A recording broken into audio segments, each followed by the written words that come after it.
Our understanding of existence is very much rooted in our own anthropocentric view of things. We generally recognize the awareness we hold within ourselves, and, viewing other beings and forms in our visible environs, we either attribute to them no consciousness, or, at best, lower forms or development of consciousness. For anything that exists outside the range of perception provided by our senses, we only admit existence when we find a way to capture and measure those things, and we treat them as purely physical material actions of the universal energy, without any form of consciousness whatsoever. This view, however, is being challenged, both by the experience of rishis, sages, and shamans, who are able to experience the consciousness of other forms and beings, and who are able to understand the unity of the universal creation, and who thereby recognize that consciousness permeates all existence, albeit in forms or powers different than those that are specific to human consciousness. Modern science is now starting to recognize the pervasiveness of consciousness as well. Once scientists recognized that matter is a form of energy, it was a relatively small step to begin to recognize that energy is a form of consciousness. This is the current revolution in understanding that scientists are awakening into. Yet, our conception of consciousness at this level remains quite uncertain, diffused, and impersonal.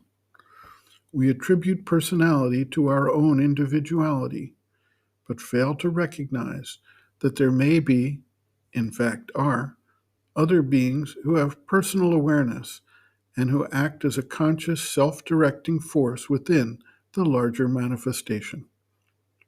The entire evolution of consciousness is an obvious process of increasing self-awareness. Therefore, in stages beyond that of the human development, we would expect greater self-awareness and a greater sense of autonomy. Beings who represent higher stages of the evolution of consciousness would necessarily be expressions of greater powers of personal awareness than our human status.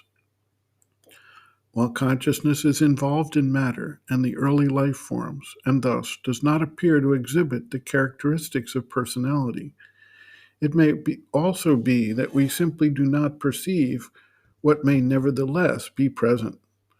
Researchers of the plant kingdom report entire networks of communication between trees in a forest, for instance, and expressions of pain, or at least reactions of stress, as far as we are able to measure and interpret, in trees when they experience the pain or suffering of another tree in their network.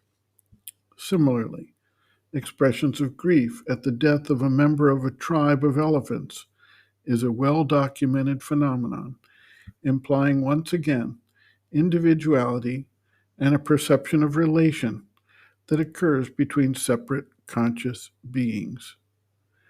This leads us to the idea that there may be consciously active beings who act to support human development, as well as consciously active beings who are hostile to human development or who want to take advantage of human beings. There is a long history in human development of encounters with angels or demons, beings who exist on another level, but whose action intersects with human life on certain levels or in particular circumstances, for good or ill.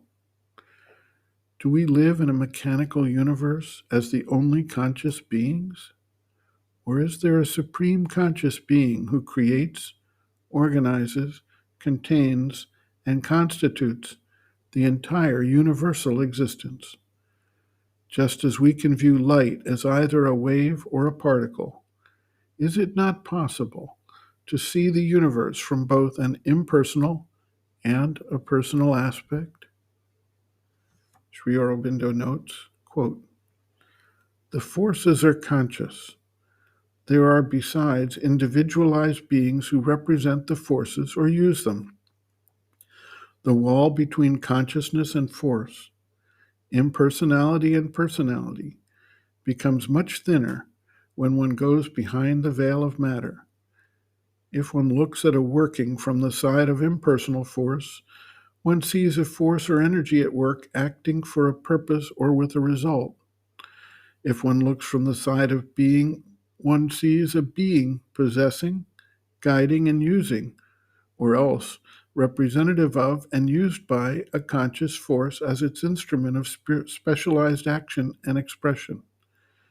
You speak of the wave, but in modern science it has been found that if you look at the movement of energy, it appears on one side to be a wave and act as a wave, on the other as a mass of particles, and to act as a mass of particles, each acting in its own way.